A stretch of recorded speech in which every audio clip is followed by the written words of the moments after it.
According to old unverifiable legends, the world of reason was once deep blue. At that time, intellect was a new concept. This is a recent development. It was before the series of breakthroughs that were to make it more and more complex. Hundreds of millions of years ago, each master idea serves as a stepping stone to the next layer of consciousness. And the complexity of thought is incremental. But with the evolution of concepts, these evolve too far to be grouped. It is this principle that makes universal scholars increasingly rare as each scientific field becomes more advanced and specialized. Thus, the deep blue world of intelligence, reachable by dreams, has blossomed. It was then that the magenta world was born, transcended by passion, and the exuberant and devouring purple world. The blue world, which has become light blue and calm of reason, has only its original shell, emptied of some of its substance, as the shadow of what it was. And at the same time, it is enriched with every iteration of the world of rational ideas. There are still some traces of the time when these worlds formed a whole. And they still share a connection through many passages. This is unlike most other worlds which, except for the yellow maze, are almost isolated from each other. Just as the transition from genius to obsession and madness is as easy as the opposite way. Contemporaries call the blue, magenta, and purple worlds as such: abstract, fantasia, and dementia. They all caricature our world in their own way. And in their own way, they influence it. The abstract is therefore dominated by blue and to a lesser extent by white and magenta. The bulk of the surface of this world is covered with sand, mostly blue itself.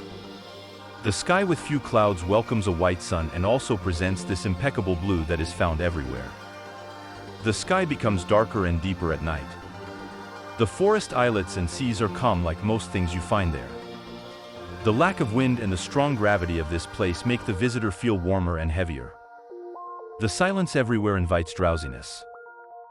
The world is partly populated by long and thin humans who live in cities of alabaster.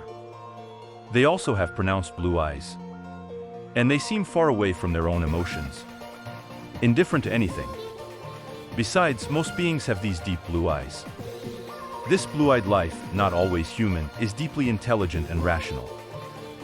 But whether human, animal, or plant, life as we know it is only a guest, voluntary or not, of this world, infused by the soul of the place. Arrival in successive waves according to the intelligent species that have populated and dominated our world. The original inhabitants are not matter but pure spirits. The spirits concentrate on the domains of the notes. More than spirits, these powerful entities, aggregates of concepts and endowed with a distant consciousness of ours, infuse and control a domain. And they rule over the beings and spirits that live there. The notes, like the visitors, seem to be linked to different periods when different species or ideas dominated. Solitary spirits also avoid approaching flesh beings. They hide in remote places such as deserted forests or secluded mountains. Some spirits are curious and seek to discover our world. They then seek to possess the visitors through their dreams or by negotiating their consent. Most religions and texts recommend that you do not let them enter.